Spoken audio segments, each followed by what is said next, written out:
Ernest Shackleton's ill-fated 1915 attempt to traverse Antarctica came unstuck when his vessel was trapped and crushed in pack ice. After a grueling 6 months, the ice thinned enough for the men to take to their boats.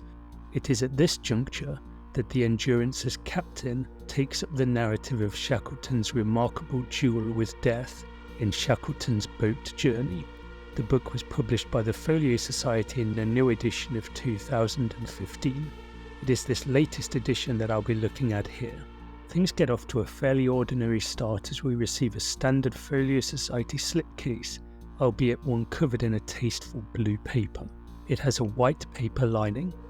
Within is a volume whose boards are covered with a paper that is convincingly textured like cloth. It is printed with a wraparound design by Simon Pemberton, who also supplies vignette illustrations to open each part. The title is blocked and lightly debossed in silver on the front board, as well as on the spine. The silver is a nice complement for the overall aquatic colour scheme. The pattern of the raging waves is embellished with spot UV.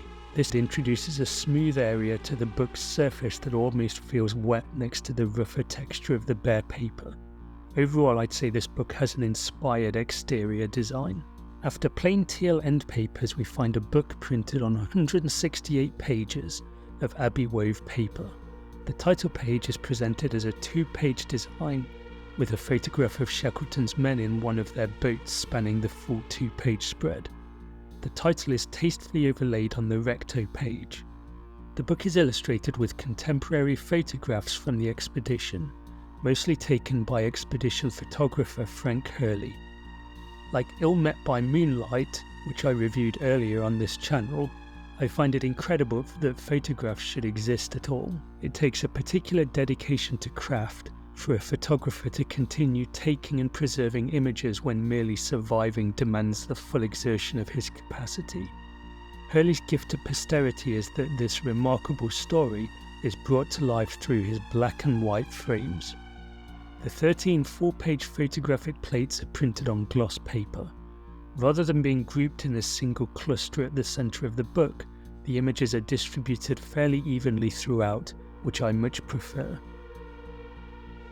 Worsley's prose is engaging and exciting.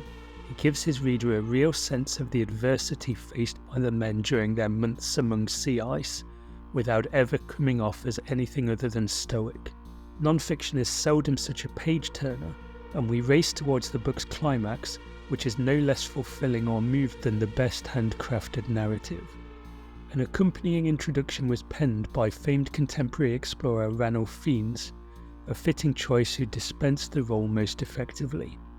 Lastly, the presentation is completed with the inclusion of 2 nice clear maps showing the phases of Shackleton's journey.